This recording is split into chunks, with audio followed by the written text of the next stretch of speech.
Pemirsa, Satreskrim Polrestabes Surabaya akhirnya meringkus 4 oknum debt collector pengeroyok pengacara di sebuah rumah makan di Karangpilang.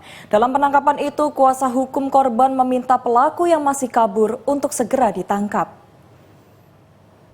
4 oknum debt collector atau DC pengeroyok pengacara Cecep Muhammad Yasin akhirnya ditangkap Satreskrim Polrestabes Surabaya.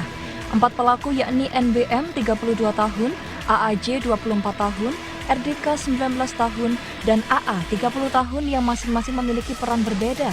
Tersangka NBM merupakan koordinator, tersangka AAJ dan RDK menjadi pelaku pengeroyokan, sedangkan tersangka AA berperan sebagai mengancam sekaligus perusak barang milik korban. Para tersangka menggunakan kekerasan terhadap korban yang merupakan kuasa hukum dari nasabah pemilik tunggakan kartu kredit di salah satu bank. Modus operandi para pelaku adalah dengan memaksa korban untuk duduk, melakukan kekerasan secara bersama saat korban menolak.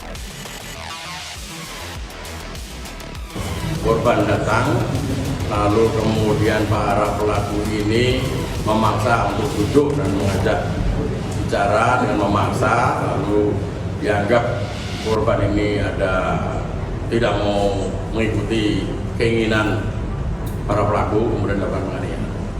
Sementara itu, Andri Ermawan, kuasa hukum korban mengapresiasi upaya tegas Polrestabes Surabaya dan jajarannya saat menangani kasus tersebut.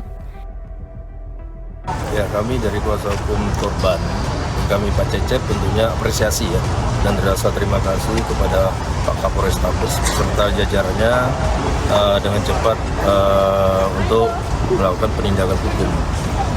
Walaupun memang ada beberapa tadi teman pertanyakan masih ada beberapa yang akan kata Pak Kapolres masih dicari. Kami biarkan Pak Kapolres dan jajarannya melakukan melakukan tindakan hukum secara profesional aja. Pasca penangkapan debt collector pengeroyok pengacara Polrestabes Surabaya, kini kuasa hukum korban melaporkan anggota Polsek Karangpilang ke Propam Polda. Laporan itu terkait oknum anggota Polsek Karangpilang yang diam saat menyaksikan kejadian itu.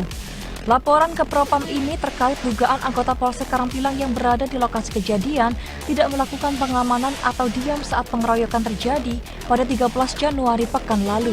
Laporan ini meminta Polda Jatim untuk menyelidiki anggota Polsek Karangpilang yang diduga membiarkan saat aksi pengeroyokan debt collector hingga mengakibatkan Cecep Muhammad Yasin mengalami gegar otak.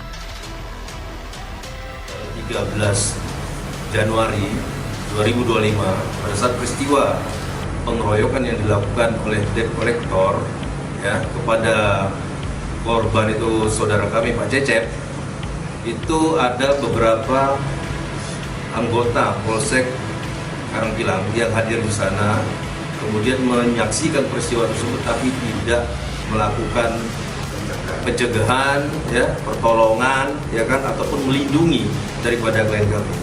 Makanya di sini hari ini kami melaporkan anggota Polsek tersebut ke Propam Polda Jawa Timur untuk ditindaklanjuti. Laporan ini dilakukan setelah Satreskrim Polrestabes Surabaya bergerak cepat mengungkap kasus pengeroyokan terhadap 4 pelaku pengeroyok. Keempat pelaku adalah NBM 33 tahun, AAJ 25 tahun, RDK 20 tahun, dan AA 31 tahun yang ditangkap di lokasi berbeda. Usro Indra, Dewi Imrawatin, JTV.